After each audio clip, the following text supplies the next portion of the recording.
La femme a-t-elle le droit de prêcher, oui ou non? Pour répondre à cette question, nous avons fait inviter pour vous le général Sonny Kafuta Rockman, qui est le responsable de l'église Armée de l'Éternel. Bonjour, pasteur. Bonjour. Quelle est la place qu'occupe la femme dans une église? La femme occupe une place de valeur. Elle a un rôle à jouer dans l'église, mais c'est de second plan. Parce que Dieu a créé l'homme et la femme. L'homme est la gloire de Dieu, tandis que la femme est la gloire de l'homme. Quand l'homme se présente devant le public, c'est la gloire de Dieu. Et quand la femme se présente, c'est la gloire de l'homme. Donc la femme joue un rôle secondaire dans l'église, mais qui est très très important. Bibliquement parlant, est-ce que la femme a-t-elle le droit de prêcher? Prêcher, c'est une autre chose. Je commence, la Bible est la parole de Dieu. La Bible est scellée. Et dans la Bible, nous avons deux grandes alliances et deux grands testaments. Donc, je vais commencer d'abord par l'ombre, qui est l'ancienne alliance et l'ancien testament. Donc, Dieu a institué les sacerdoces lévitiques selon l'ordre d'Aaron. Et ces sacerdoces étaient uniquement pour les Israélites. Donc, les sacrificateurs étaient des fils d'Aaron. Mais tous les Lévites devaient s'attacher aux sacrificateurs. Vous allez constater en Israël, parce que le sacerdoce, c'est la dignité d'un prêtre, son rôle, ses fonctions et devoirs. Vous allez constater dans ce sacerdoce, Dieu n'a jamais choisi à Israël une femme comme ancienne parmi le peuple, non. Dieu n'a jamais choisi une femme comme sacrificateur. Ça n'a jamais existé. Mais parmi les Lévites, il y avait deux femmes. Et ces femmes-là étaient seulement bénéficiaires. Par exemple, la première femme à servir, c'est Marie, la grande sœur de Moïse. Elle était prophétesse, chantre. Mais nulle part nous avons vu ces activités à part le chant. La toute première fois, quand elle s'est ingérée dans les affaires de Dieu, elle a été frappée de lèpre. Nous allons, dans l'Ancienne Alliance, nous avons vu Déborah comme juge. Mais être juge, ce n'est pas dans les sacerdoces. Donc il faut faire la part des choses.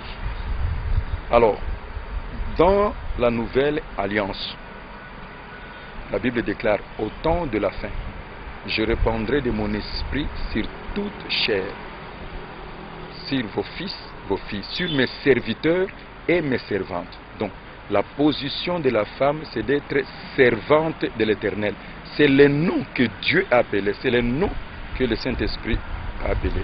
À part cela, il y a seulement prophétesse, ou alors, comme le psaume nous dit, les messagères des bonnes nouvelles sont une grande armée. Et dans le sacerdoce royal, selon l'ordre du Saint-Esprit, je commence d'abord, Jésus était d'abord un juif, Jésus n'était pas chrétien, il est Dieu, et quand il est venu, il a choisi 12 apôtres, et parmi les apôtres, il n'a choisi aucune femme, et vous ne verrez dans la Bible aucune femme apôtre. Jésus a choisi les disciples, il les a envoyés 2 à 2, mais on ne nous parle pas que parmi ces disciples, il y avait des femmes, les 70 disciples. Il a accompli sa mission pour notre rédemption. Le Saint-Esprit est descendu. Les apôtres ont décidé de remplacer Judas, qui a choisi l'apostolat de la mort. Moi, j'estime que le Seigneur pouvait même prendre Marie sa mère, parce que c'est elle vraiment le témoignage par excellence. Marie a vu l'ange, l'ange a donné le message, elle a été couverte par l'ombre du Saint-Esprit, c'est la mère de notre Seigneur, la bienheureuse. Mais Marie est restée dans l'anonymat, elle n'est pas entrée dans les sacerdoces. Alors, on verra que le Seigneur lui-même, dans son équipe, il y avait des femmes.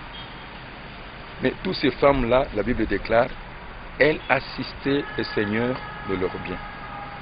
Et quand le Saint-Esprit est venu, l'apôtre Pierre, ils ont demandé de chercher un disciple qui a commencé avec eux. Le choix était d'un homme. Donc, qu'est-ce que je veux dire? Les femmes occupent une bonne place et nous définissons le travail des femmes en 5 types de femmes. Nous avons des femmes chantres, nous avons des femmes messagères, nous avons des femmes prophétesses, nous avons des femmes de prière et des femmes qui assistent le Seigneur de leur bien, des femmes partenaires. Donc toutes ces femmes-là s'appellent des servantes de l'Éternel. Mais ta question était de prêcher. Hein, de prêcher. On n'interdit pas à la femme de prêcher, mais on interdit à la femme de diriger une assemblée des saints, une église. L'apôtre dit, je ne permets pas à la femme d'enseigner ni de prendre de l'autorité sur l'homme. Aucune femme sur la terre ne peut s'approprier le travail de l'évêque ou de l'ancien. Nous avons seulement des femmes diaconesses. Donc, l'apôtre dira, c'est un commandement du Seigneur. Les femmes sont les servantes de l'Éternel. Et les messagers, vous verrez par exemple, pendant la résurrection, le Seigneur a envoyé une femme, va dire à Pierre et à mes frères. C'est un message. Là, ce n'était pas une manière d'évangéliser? Mais est-ce que c'était pour aller diriger l'église? Non, c'était pour aller donner un message bien approprié. Mais même quand l'apôtre dit, quand une femme prophétise, elle prophétise où? C'est dans l'assemblée. Est-ce que vous comprenez cela? Donc, aujourd'hui, une femme diriger une église, faire partir des collèges des anciens ou des évêques, c'est une déviation doctrinale. Révérend, à bien comprendre, le jour de la Pentecôte, l'Esprit était descendu sur tout le monde, y compris les femmes. Et pourquoi la femme n'a pas le droit de diriger telle une église? Parce que Dieu ne lui permet pas. Pouvez-vous me montrer une femme dans la Nouvelle Alliance qui a dirigé l'église? Parce que je dois avoir une référence. Jusqu'à la mort des apôtres. Une femme qui a dirigé. Les gens parlent d'Aquila et Priscilla. Qui? Parce qu'on parle de couple. Alors qui devait avoir le commandement? Parce que l'église était dans les maisons. Non. Donc, donnez-moi ne fût-ce qu'un exemple. Alors, la femme peut bien travailler pour le Seigneur. Les sacerdoces, c'est une affaire d'homme. Mais la femme travaille dans l'église et c'est un plan secondaire. Laissez les femmes prêcher les femmes et laissez les femmes témoigner Christ auprès du païen. N'est-ce pas que n'est-ce pas que prophétesse, c'est parmi les 5 ministères de l'Éternel? Bien compris. Prophète est là, attention. Regardez bien. Nous sommes dans l'église et dans l'église il y a 5 ministères d'autorité. Et la prophétesse qu'on dit ici, ce n'est pas prophète du ministère. Prophète du ministère, c'est celui qui fait l'éveil prophétique. Mais ici, on parle de la femme qui a reçu les dons de révélation. Elle parle de la part de Dieu. Et là, c'est l'apôtre qui a prêché sur ça. Et elle autorise à la femme de prophétiser dans l'église. De nos jours, alors, qu'en dites-vous aux églises qui sont dirigées par le pasteur femme? Je vous dis, ça c'est par défaut. C'est leur problème avec Dieu. Mais moi, je reste doctrinal dans la parole de Dieu. Je respecte les femmes qui ont reçu l'appel de servir Dieu en tant que servantes de l'Éternel. J'en ai par milliers dans l'armée de l'Éternel. Donc, j'ai des femmes prophétesses, j'ai des femmes de prière, j'ai des femmes chantres, j'ai des femmes partenaires, vous comprenez? J'ai toutes des femmes messagères, mais ces femmes-là témoignent Christ. Je leur autorise, vis-à-vis des païens, ce que nous appelons les hommes animaux, elles peuvent témoigner Christ et conduire ces gens-là Christ. Mais dans l'assemblée locale, qui est dirigée par le collège des anciens ou des évêques, il n'y a aucune femme. Ça, c'est ce qui est doctrinal, ça c'est l'absolu. Mais dans les relatifs, ceux-là qui s'engagent à diriger l'Église par une femme, si c'est Dieu qui s'est révélé en lui, on verra seulement au temps de la fin. Donc moi je peux dire que ça c'est une erreur doctrinale. Je peux vous dire encore une chose. C'est comme aujourd'hui, j'entends les gens dire que nous avons reçu le ministère du couple. Mais dans la Bible, vous ne verrez jamais le ministère du couple. Ma soeur, vous êtes chrétienne? Est-ce que vous connaissez le nom de la femme de Pierre? La femme de Jean, de Matthieu et tout? Non. Pourquoi Dieu n'a pas permis? Or, le Seigneur est allé prier pour la belle-mère de Pierre. Donc, ce qui veut dire aujourd'hui, chercher même à connaître la vie privée d'un homme de Dieu, c'est sans objet. L'homme a reçu le ministère, il présente le ministère de la parole et de prière. La Bible nous parle seulement de cette fille de l'évangéliste Philippe qui prophétisait. Donc, dans ma vie, si mes filles ont la grâce de prophétiser, elles vont prophétiser dans l'église. Ils ne vont pas devenir des prophétesses. Non, prophétesse, c'est un don qui vient de la part de Dieu.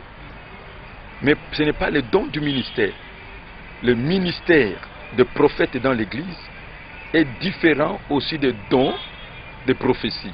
Et les femmes qu'on dit prophétesses ici, c'est ceux qui ont reçu les dons de prophétie et qui travaillent aussi pour l'édification de l'église. Révérend, dans sa maison, la femme peut-elle au moins prêcher ses enfants? Moi, j'estime que la femme est éducatrice. L'éducation est entre les mains de la femme. Elle doit instruire ses enfants selon la voie du Seigneur. Là, ça fait partie de l'éducation. Mais ici, nous parlons de l'Église comme assemblée locale. On parle de l'œuvre. Vous savez, le ministère, c'est quoi? C'est être apôtre, docteur, pasteur, évangéliste, prophète.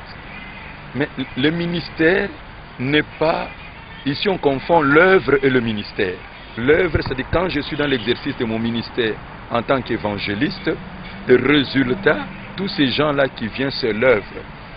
Et c'est dans l'œuvre que la femme travaille. Dans l'assemblée locale, l'église locale, c'est l'homme qui dirige. Nous n'avons pas un exemple, c'est l'absolu.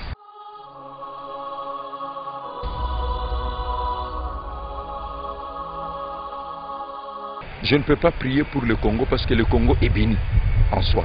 C'est une nation qui est bénie. Mais la Bible nous recommande de prier pour ceux qui sont élevés en dignité, ceux qui dirigent le Congo. Et d'autant plus que le Seigneur nous demande d'aller faire de toutes les nations ses disciples. Donc le Congo changera le jour où le leadership des dirigeants va changer. Donc, je donne un exemple. Il y a un conflit politique, il y a la guerre. Mais quand le politicien s'entend, qu'est-ce qui se passe? Tout s'arrête. Donc, prions pour nos dirigeants. Ma prière est que la faveur, la grâce, les bénédictions de Dieu les accompagnent. Qu'ils puissent se convertir, se repentir et porter le fruit digne de la repentance. Qu'ils acceptent Jésus comme l'unique sauveur et Seigneur. Un jour, ils vont mourir, ils vont rendre compte devant Dieu. Et c'est ça la vérité. Et surtout, ceux qui ont le sang des gens entre leurs mains. Le sang suit une nation. Donc, ils ont sur la terre un temps qui est partiel, de 80 ans, même 120 ans. Mais un jour, ils vont se présenter devant les seigneurs, alors qu'ils ne perdent pas leur salut. Jésus les aime. Merci, Pasteur. Que Dieu bénisse. Restez fidèles à notre site Congo Akati. Merci de nous avoir suivis.